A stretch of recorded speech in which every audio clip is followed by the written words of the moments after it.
ഏവർക്കും നമസ്കാരം. ശുഭകരമാകട്ടെ, ദിനം സന്തോഷകരമാവട്ടെ, സൗഖ്യകരമാകട്ടെ, അനുഭവങ്ങളും അനുഭൂതികളും നമ്മെ ഏവരെയും നയിക്കുമാറാകട്ടെ. ഉപവാസം എന്നതാണല്ലോ വിഷയം.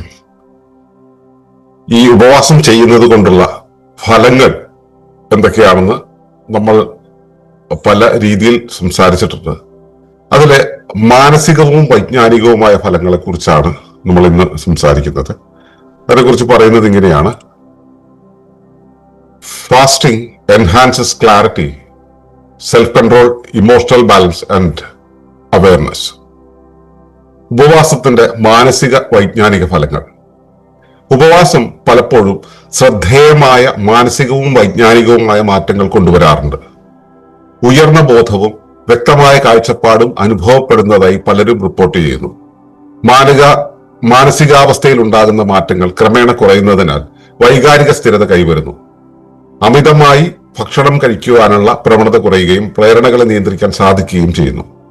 സ്വയം നിരീക്ഷിക്കാനുള്ള കഴിവ് വർദ്ധിക്കുന്നതിലൂടെ സ്വന്തം ശീലങ്ങളെയും ചിന്താഗതികളെയും കൂടുതൽ വസ്തുനിഷ്ഠമായി തിരിച്ചറിയാൻ വ്യക്തികൾക്ക് കഴിയുന്നു. ദഹന പ്രക്രിയയുടെ നിരന്തരമായ ഭാരം കുറയുന്നതിലൂടെയാണ് മാനസിക വ്യക്തത മെച്ചപ്പെടുന്നത്. ചിലർക്ക് കൂടുതൽ ഏകാഗ്രതയും ശാന്തതയും ചിന്താശേഷിയും അനുഭവപ്പെടുന്നു. ബോധപൂർവമായ നിയന്ത്രണത്തിലൂടെ അച്ചടക്കവും ക്ഷമയും ശക്തിപ്പെടുത്താൻ ഉപവാസം സഹായിക്കും. ഈ ഫലങ്ങൾ സൂചിപ്പിക്കുന്നത് ഉപവാസം ഉപാപചയ പ്രവർത്തനങ്ങളെ മാത്രമല്ല, പെരുമാറ്റ രീതികളെയും മാനസിക സന്തുലിതാവസ്ഥയും സ്വാധീനിക്കുന്നു എന്നതാണ്. അപ്പോ ഇതാണ് ഇന്നത്തെ വിഷയം. ഈ ശാരീരിക ഫലങ്ങൾ എന്നുള്ളതാണ് നമ്മൾ സാധാരണ ചികിത്സാർത്ഥം ഉള്ള ഉപവാസത്തിന്റെ ലക്ഷ്യം. പക്ഷെ ഈ മതപരമായ ഉപവാസം അല്ലെങ്കിൽ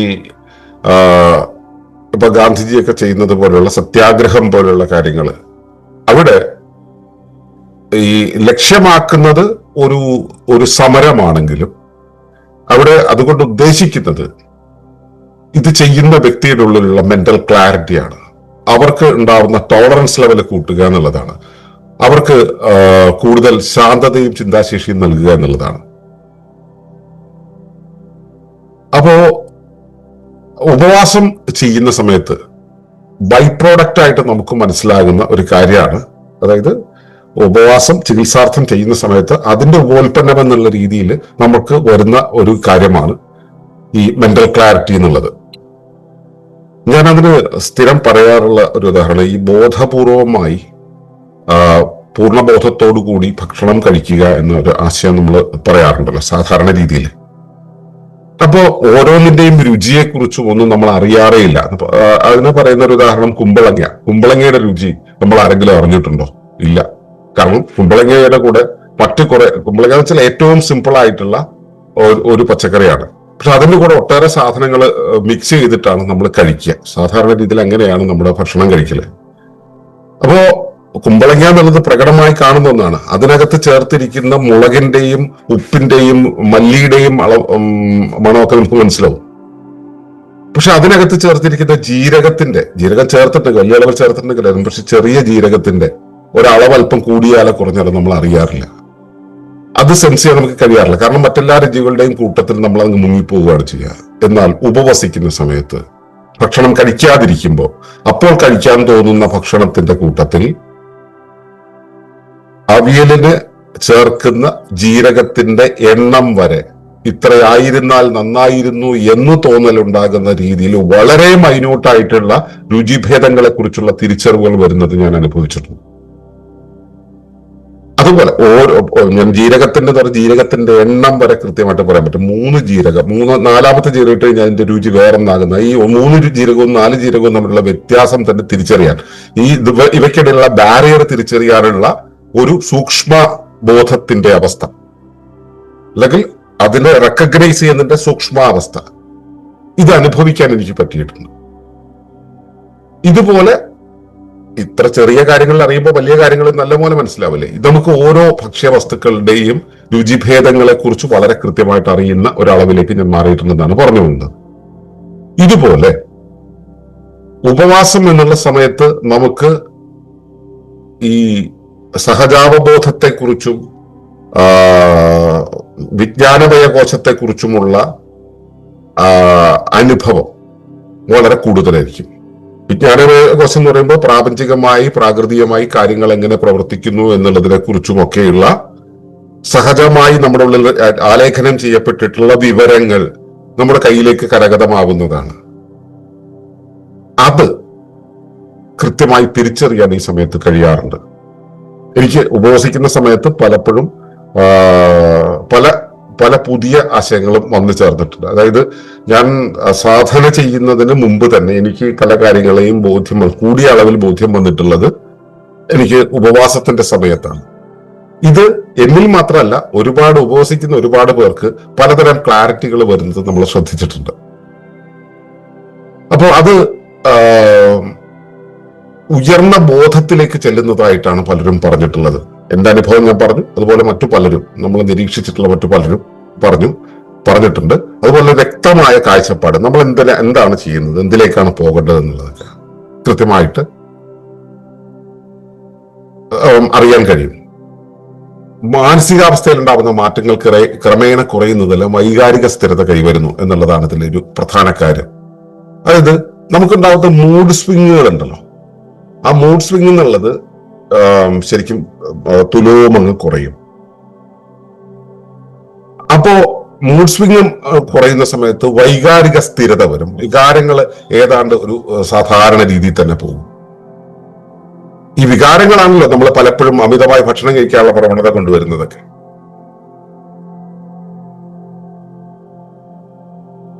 അതുപോലെ തന്നെ പലതരം ടെൻഡൻസികൾ നമുക്കുണ്ട്, പല തോന്നലുകളുണ്ട്. ചിലത് ഭക്ഷണം കഴിക്കാനുള്ള തോന്നൽ മാത്രമല്ല, ചില പ്രത്യേക കാര്യങ്ങൾ ചെയ്യണം എന്നുള്ളത്, ചില ശീലങ്ങളിലൂടെ പോകണം എന്നുള്ളത്, ചിലത് വായിക്കണം, അല്ലെങ്കിൽ ചില കാര്യങ്ങൾ ചെയ്യണം, ചില യാത്രകൾ ചെയ്യണം എന്നൊക്കെയുള്ള, അതായത് നമ്മുടെ മനസ്സ് ആക്റ്റീവ് ആയിക്കൊണ്ടിരിക്കുന്ന, ചലനാത്മകമാക്കാൻ സാധ്യതയുള്ള, അതിന് പ്രേരണ നൽകുന്ന ഒട്ടേറെ മാനസികമായിട്ടുള്ള പ്രേരണകൾ ഉണ്ടായി വരും. ഈ മൂഡ് സ്വിംഗ് എന്നുള്ള സംഭവം കുറയുന്ന സമയത്ത്, വൈകാരിക സ്ഥിരത വന്നു ചേരുന്ന സമയത്ത്, ഇത് പതുക്കെ ഇത്തരം പ്രേരണകൾ വളരെ കുറഞ്ഞു വരും. ആ സമയത്ത് ഈ ഡിഫ്ലക്ഷൻസ് ഇല്ലല്ലോ, ആ സമയത്ത് സ്വയം നിരീക്ഷിക്കാനുള്ള കഴിവ് വർദ്ധിക്കും. കാരണം ഇത് നമ്മുടെ ജീവിതത്തിൽ ഉണ്ടാകുന്ന കാര്യങ്ങളെല്ലാം തന്നെ നമുക്ക് അപ്പം മനസ്സിലാവും. മൂഡ് സ്വിംഗ് ഇല്ല, കാരണം മൂഡ് സ്വിംഗിന്റെ മുമ്പിൽ ഇപ്പോ പ്രക്ഷുബ്ധമായി കിടക്കുന്ന തിരമാലയുടെ മുകളിലേക്ക് ഒരു വലിയ കെട്ടിടത്തെ കൊണ്ടിട്ട് കഴിഞ്ഞാലും അവിടെ പുതിയൊരു അലയുണ്ടാവില്ല എന്ന് പറയാറുണ്ട്. നിശ്ചലമായി കിടക്കുന്ന ഒരു തടാകത്തിന്റെ മുകളിലേക്ക് ഒരു കടുകുമണി ഇട്ടാൽ മതി, അത് ഇങ്ങനെ പതുക്കെ ചലിച്ച് വൻ വേവുകൾക്ക് കാരണമാകുമെന്നും പറയാറുണ്ട്. അതുപോലെ നമ്മുടെ മാനസികാവസ്ഥ, വൈകാരികാവസ്ഥ ശാന്തമാകുന്ന സമയത്ത് അതിലുണ്ടാകുന്ന ചെറിയ ഇളക്കങ്ങൾ പോലും നമുക്ക് മനസ്സിലാക്കാൻ പറ്റും. അപ്പൊ സ്വയം നിരീക്ഷിക്കാനുള്ള കഴിവ് വർദ്ധിക്കും. അപ്പോ നമ്മുടെ ശീലങ്ങളെ നമുക്ക് തിരിച്ചറിയാൻ പറ്റും. നമ്മുടെ ശീലങ്ങൾ എന്തായിരുന്നു, ഇപ്പോൾ അത് ആ ശീലമില്ലാത്തപ്പോൾ എങ്ങനെയാണ് ഫീൽ ചെയ്യുന്നത് എന്നുള്ളത് തിരിച്ചറിയാൻ പറ്റും.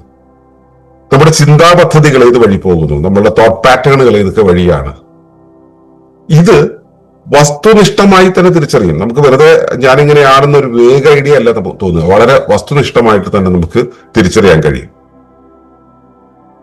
ശരിക്കും ഇവിടെ സംഭവിക്കുന്നത് എന്താ വെച്ചാൽ, ദഹന പ്രക്രിയയിലുള്ള നിരന്തരമായ ഊർജ വ്യയം നടന്നുകൊണ്ടിരിക്കുന്നുണ്ടല്ലോ.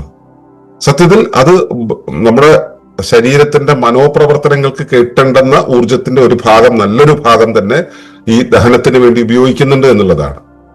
അത് കുറയുന്നതോടെ, ദഹനഭാരം കുറയുന്നതോടുകൂടി മനസ്സിനെ ക്ലിയർ ആക്കാനുള്ള ശരീരത്തിന്റെ മെന്റൽ ഫാക്കൽറ്റിയിൽ വരുന്ന എൻഗേജ് ചെയ്യുന്ന ശരീരഭാഗങ്ങൾ, അതിനുവേണ്ടിയുള്ള ഊർജം, അതിന്റെ ആക്ടിവിറ്റി, ഇവയെല്ലാം പ്യൂരിഫൈ ചെയ്യാനുള്ള ആ ഒരു ഊർജം ശരീരത്തിന് ലഭിക്കുന്നു എന്നുള്ളതാണ്